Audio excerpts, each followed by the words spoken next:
interview on behalf of Unity Hospice. Today we are interviewing Marsha Mayo. Today is March 18th, 2019. This interview is being conducted in St. Louis, Missouri. The purpose of this interview is to record the veteran experience of Marsha Mayo for the Veterans History Project. Marsha, would you mind giving us your full name, please? It's Marsha Lee Mayo. And could you also tell us your maiden name? Well, Marsha Lee Hayes, Hays. And what was your date of birth? 11/29/44. And your branch of service? Army. And what was the highest rank you attained in the Army? I was, they called it a Jack Corporal. But that was only so I could give orders and stuff. I didn't get the pay. You had the rank, but not the pay.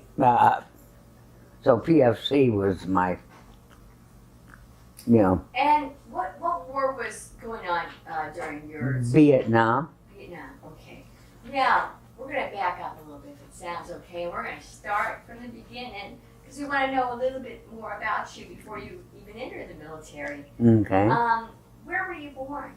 Oh, in a place called Kankakee, Illinois. Kankakee, Illinois. That's southern Illinois, right? No, it's up by Chicago. Oh, no, it is by Chicago. That's right. Yeah, That's Jello capital. That's right. That's right. That's Yeah. right.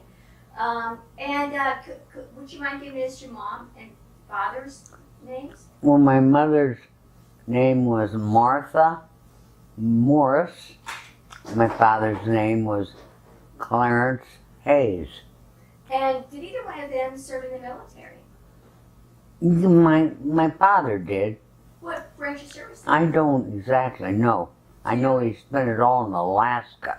In Alaska, and you don't know which branch of service it was? Was there any war going on at the time that he was serving, do you know? World War II, or maybe between the two? No, he had pretty soft duty.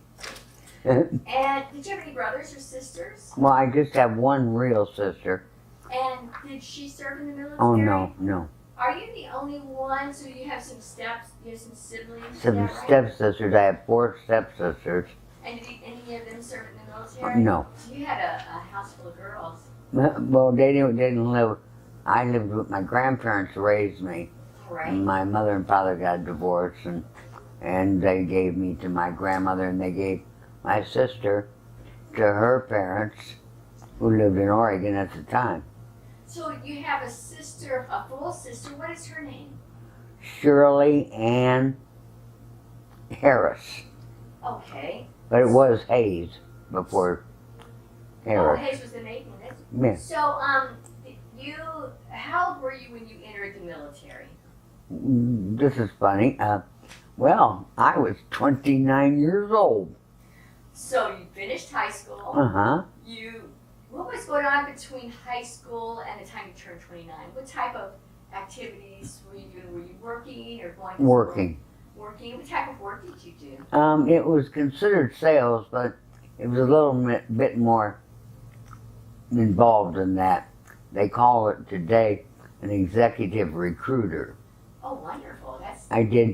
Companies would give me job opening descriptions and tell me what they were looking for. And I would get in the books of, where you look for things and get their competitors and call in and steal somebody from one company. Right? Yeah, steal somebody from one company, sell them to another. The ones you don't like. Oh, Yeah. gotcha. Yeah. No, the ones you So like. 29 years old. Uh-huh. What made you decide to leave the civilian world and go into the military at 29? Well, watching the news and the Vietnam War just made me so mad. I had friends of mine coming back with no legs and just different illnesses.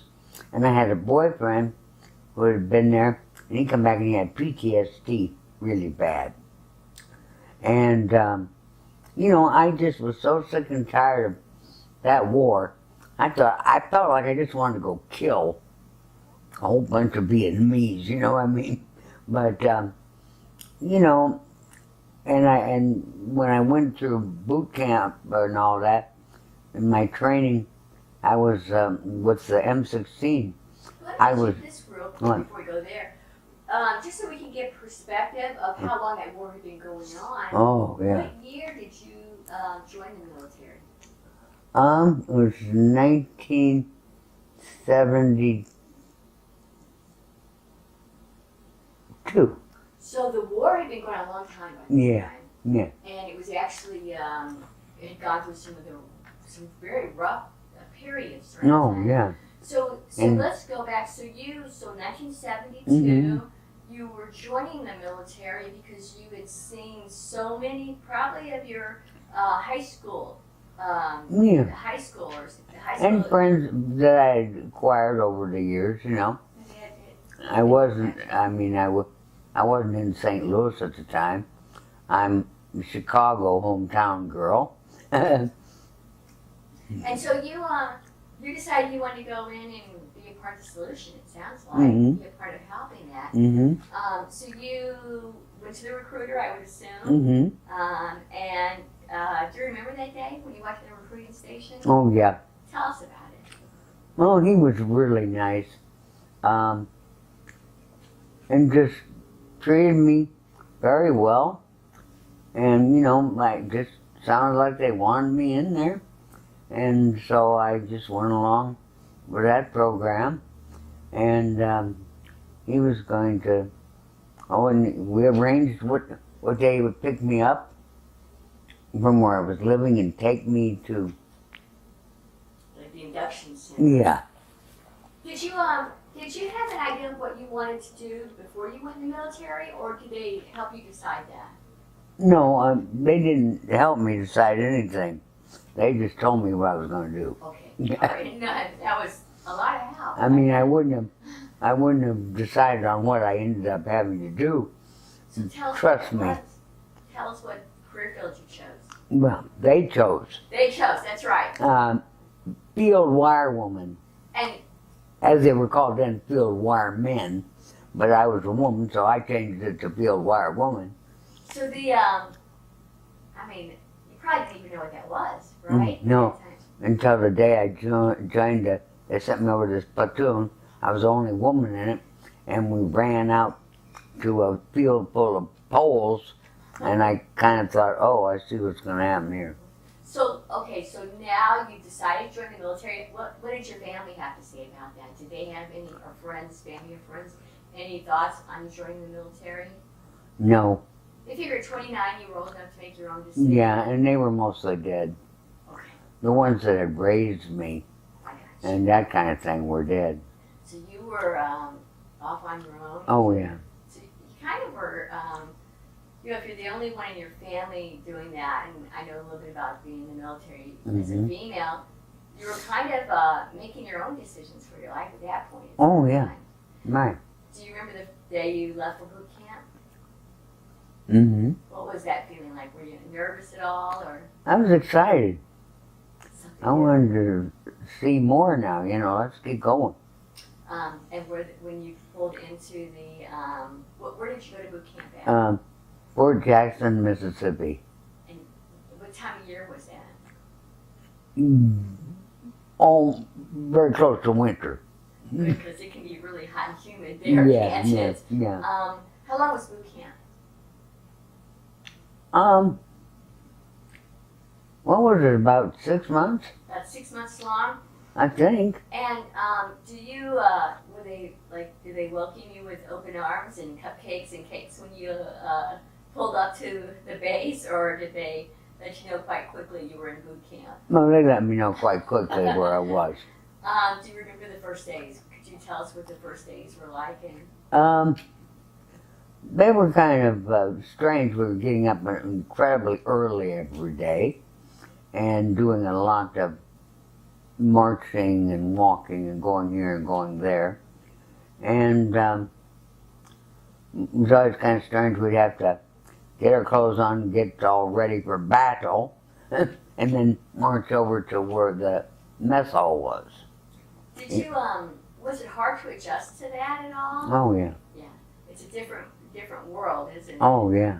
How did you feel? I know sometimes going in it can feel very difficult, and then on your last few days, Mhm. just a sense of pride Mhm. in having accomplished that. Did you Mhm. feel that Yeah. at the end? Yes, I did. Did they teach you how to shoot gun? Okay. Huh. Tell me about that. The M16. M16, did you take I it? loved it. I just wanted I wanted it with me all the time. And at a certain point, they did have it with me all the time. And but I loved it. So women didn't go to combat then, like they Mhm. put you on the front line in Vietnam, No. but they trained you still as if you were going to be going to the front Oh, line, yeah. right? Yeah.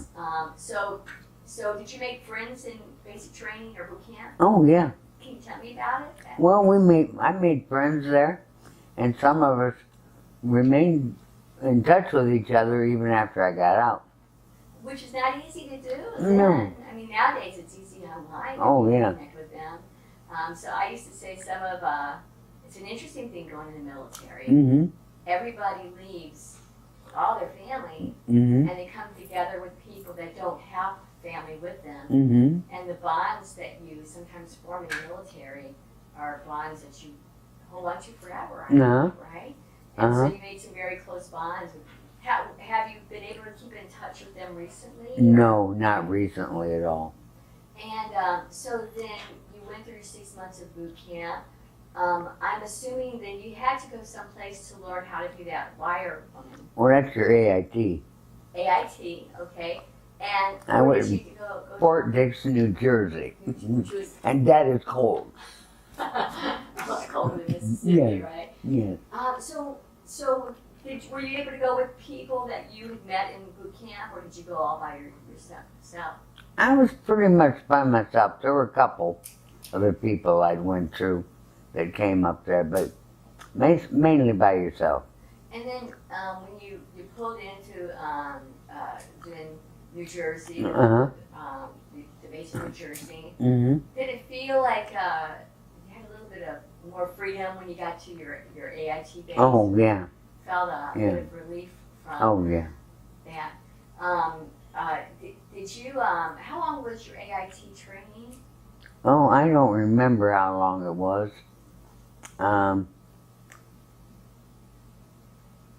Because I stayed there a while.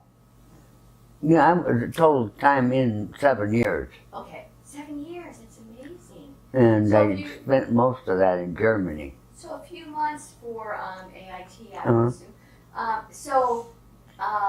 What did you have to learn how to do? I mean, what were some of the skills you had to learn? Climbing poles with How hard? little skinny things on your shoe like that. I forgot what they call them, gaffs. You gap in, gap, up the You pole. had some strength to do that, right? Yeah. And it takes you a while. It takes you a while to get up that pole. Did you have any fear of heights at all? Oh, yeah. That's what I would say when I was there in the female billets, and they told me to go over to this other building and join this other platoon. I got over there, it was only a woman Now, how did in the that- platoon. So you are, and that gives some challenges because they're, some things are going to be super easy for them, Oh, yeah. and they have longer legs. They may have stronger legs. Well, And you had to still keep up, right? yeah. So what was that experience like being the only woman there? Well, a little rough because, like you say, they'd go right up the pole. Me, I'd go up, and then I'd have to come down, and then another day I'd try to get up farther. It was an ongoing thing to get to the top. Did they treat you with respect? Oh, yeah. Good. So they were supportive of you. When you Oh, yeah. Very wonderful. Yeah. What challenges did you feel like? Did you feel like you had any challenges being the only female? Well, Or did you just feel like one of the guys? yeah, the physical end of it, not Sure. being as physical as they were. So you it's had kinda to rough. try maybe twice as hard sometimes. Oh, yeah. And you had to get to the top of the pole and put a block on it and all this before you could become a peer instructor. Then you could stand at the bottom of the pole and help some young man up the pole. Yeah. Now, how did you conquer your fear of heights? Just had to do it. Just got used to it? Yeah. Were you strapped into the pole as well? No. No, your arms, or you're holding on to the pole. You got a belt around you. Gotcha. You do have a belt. Okay, so that then helps a little bit. Yeah, still. yeah, I would be strapped in then, wouldn't I? But, That's terrifying. yeah. And they were like 65 feet. Did you enjoy doing that? Well, yeah. It was kind of, I mean, when you're right back to your girlfriends back home, I bet they're pretty amazed by that. Huh? Oh, yeah.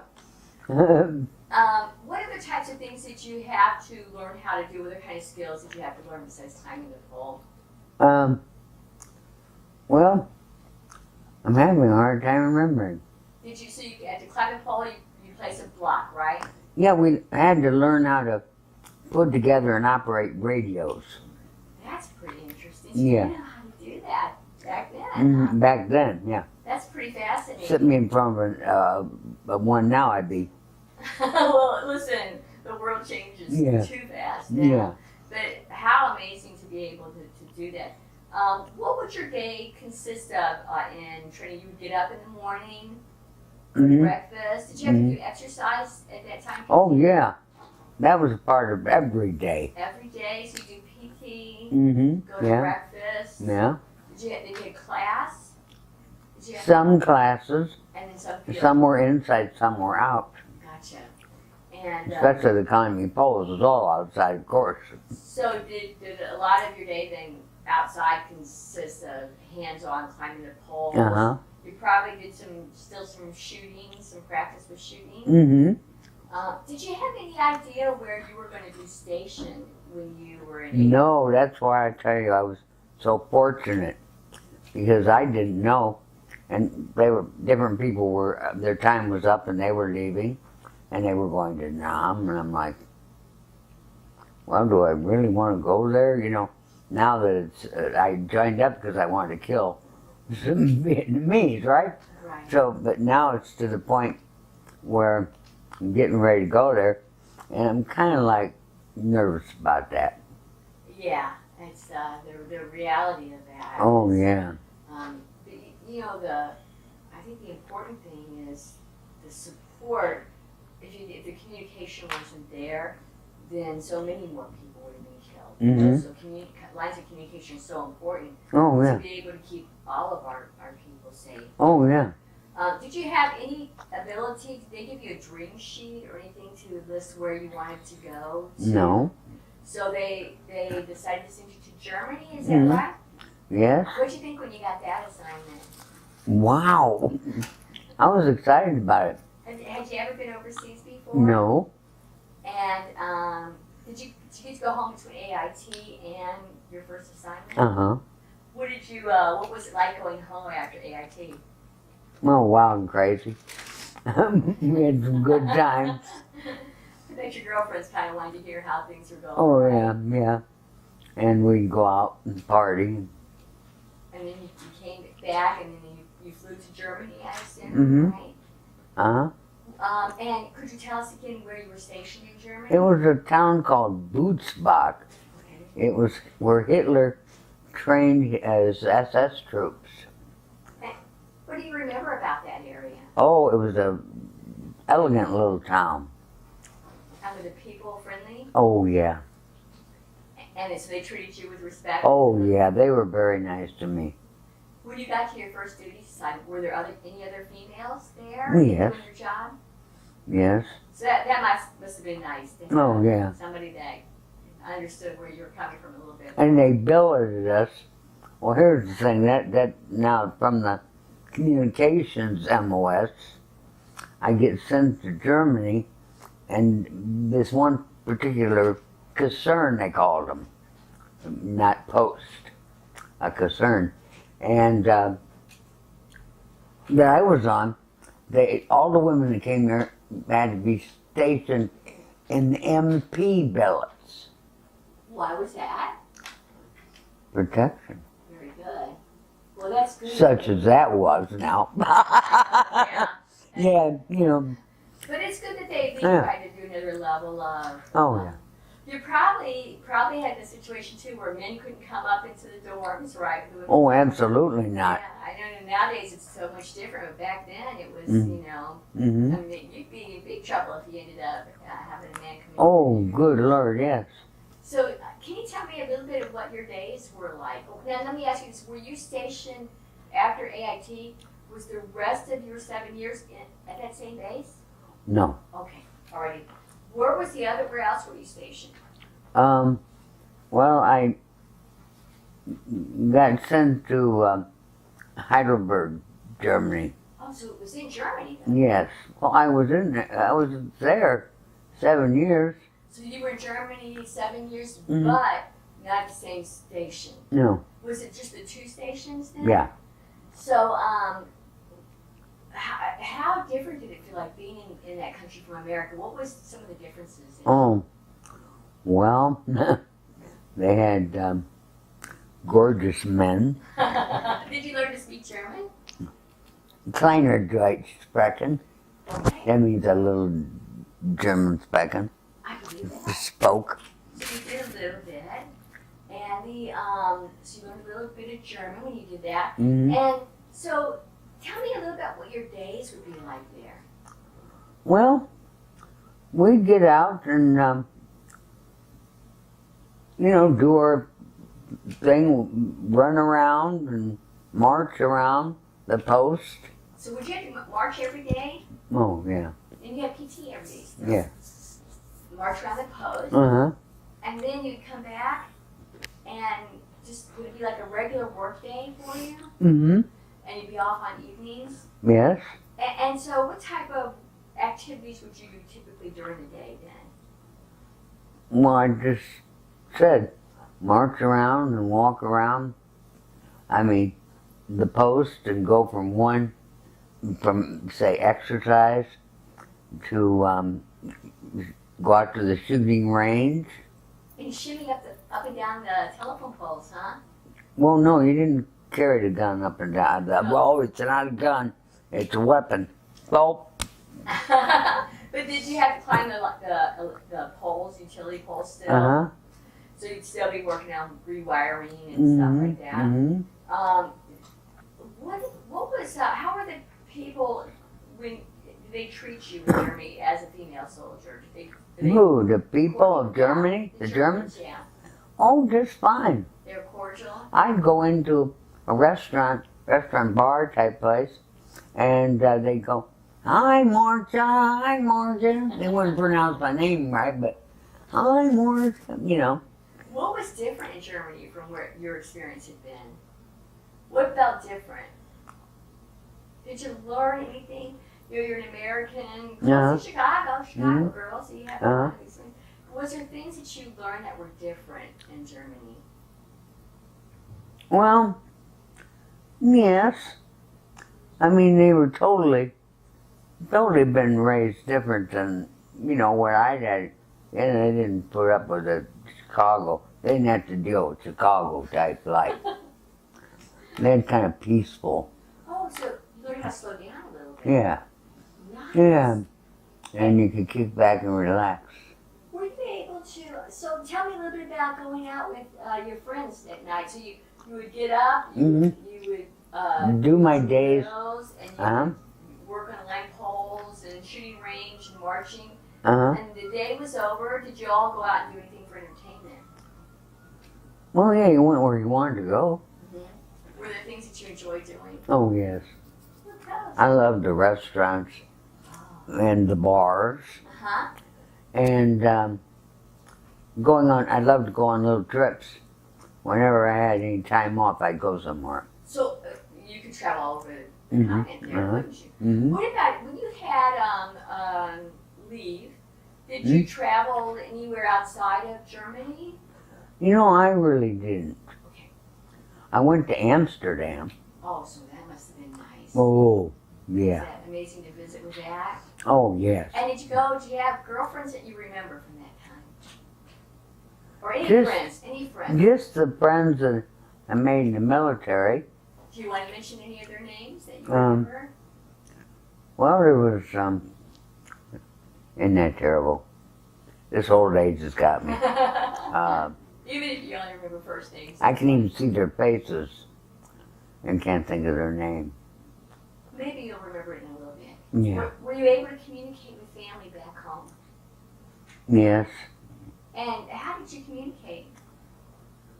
Letters? Letters. Phone calls? And a phone call, yeah. Phone calls were probably pretty expensive though. Oh, yeah. It's not like today. No. You can call pretty cheap. Uh-huh. Did you enjoy being able to get word from home, from friends? Oh, yeah, I loved the mail call. Was nice. That's it. I always try to tell people to remember to write their loved ones when Yes. they're gone because you miss them so bad, don't you? Yeah. So what made you, so then you were transferred from one base in Germany to the other one. Mhm. And what was that place that you went to, the second one? Mm-hmm. What was the name of the base that you went to, the second base in Germany? Heidelberg. Heidelberg. Was that very far away from the first base? So Germany's a big country. Yeah, about maybe 200 miles or over there they call them kilometers. So. So about half the distance between here and Chicago, it sounds like.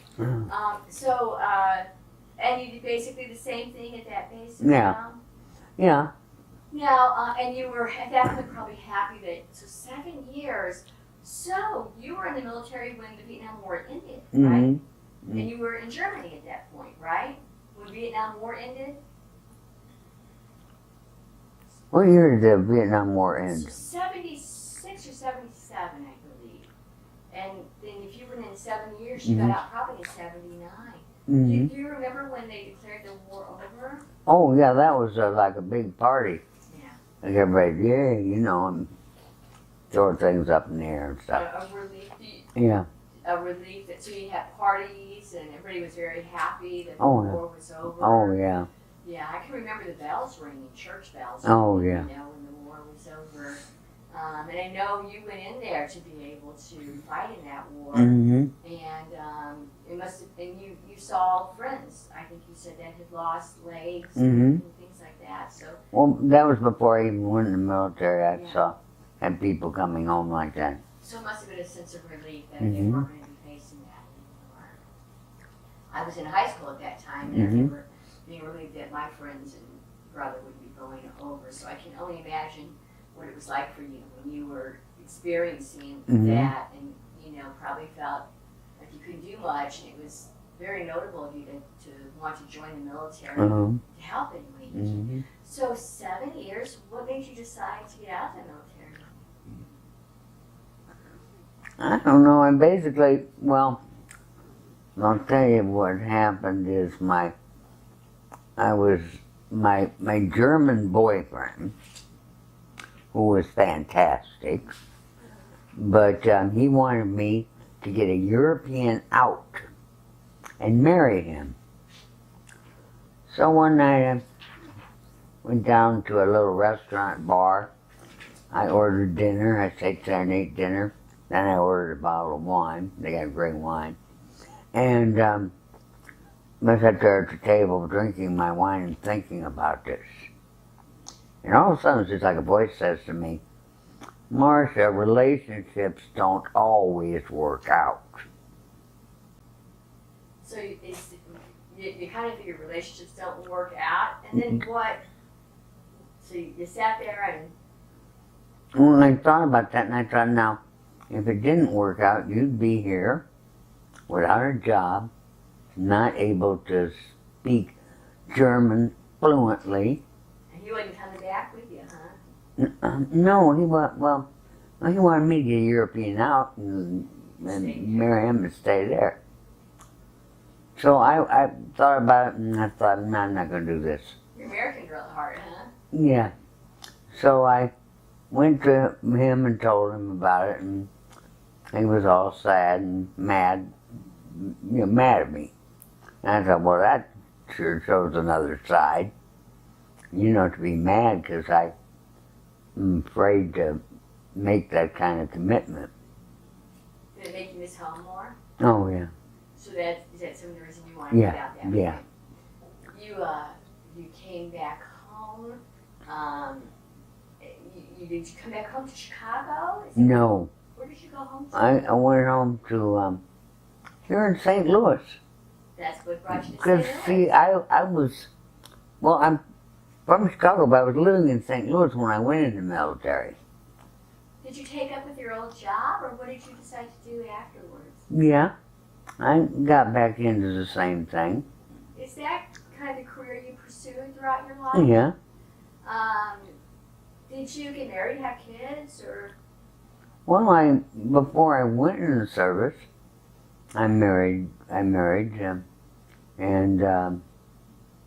had 2 boys.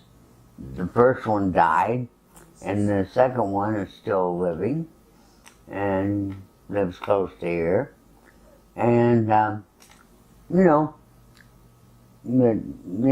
that marriage didn't work out, and we got a divorce. So you pretty well went back to kind of being a career, we call them headhunter now. Yeah, yeah. Is that pretty well the career you followed most of your life? Oh, yeah. Well, I started out with clerical workers, Okay.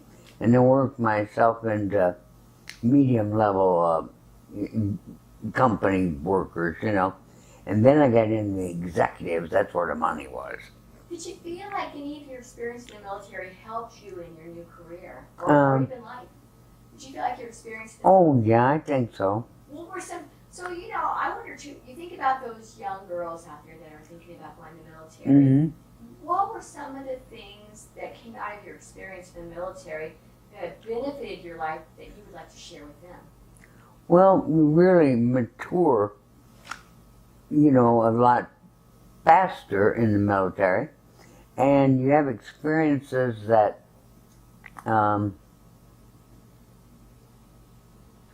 you can't get any other way.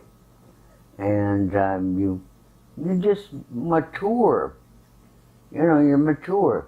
Did you get a bigger perspective of the world, I would assume, when you went to Oh, Germany? yeah. Yeah. What would you say to young ladies today that wanted to join the military? Oh, definitely. Give it a try, yes. Was it quite the adventure? Oh, yes, definitely. Everything you see in the TV commercials. I had some good times. Did you use any of your skills that you had learned as a line woman? Uh-huh. Do you have any of those skills that you were able to use again in your civilian life? No, because I kind of went back to doing, the recruiting and so forth like that. And So you didn't have to pull you off any telephone poles? no, I didn't have to gap up. Can I ask you, I know that you weren't in Vietnam, Mm-hmm. but it certainly, being a young woman in the 60s impacted your life. Mm-hmm. How did Vietnam impact you as a person in the military, or as just as a young woman during those times? Mm-hmm. How do you think that impacted your life? Well, as I said before, the reason I joined the military was I experienced friends coming home all messed up, but either mental or physical, and physically, and I just was very taken back with it. I didn't care much for it at all.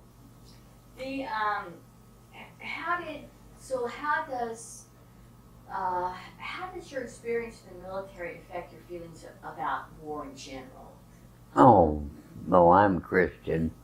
I'm against war. So if we can figure it out peacefully, do that first? Yes. So is there anything you would like to leave for future generations, or something that is there anything that we missed that you would like your family to know about your experience in the military? Well, it wasn't all fun and games, but nothing is that's worthwhile. And I enjoyed it. I'd do it again. Start all over from the beginning, right? Yeah. Did you have any opportunity to join any veteran organizations? One wonderful thing is that you reside at the Missouri Veterans Home, Uh-huh. which is a wonderful place to be because you're around fellow veterans that Oh, yeah. have the ability to celebrate, Mhm. your service and relate to your service in the military. Oh, yeah. Were you able to join any veteran organizations outside of that, or Oh, the VFW. VFW? All right. Uh-huh. And then I guess the last thing I'd say, is there anything that we left out that you would like to add to this interview? I think we covered it pretty fully. Well, on behalf of Unity Hospice, we want to thank you so much for sharing your story with us. Mm-hmm. Thank you. Well, you're certainly welcome.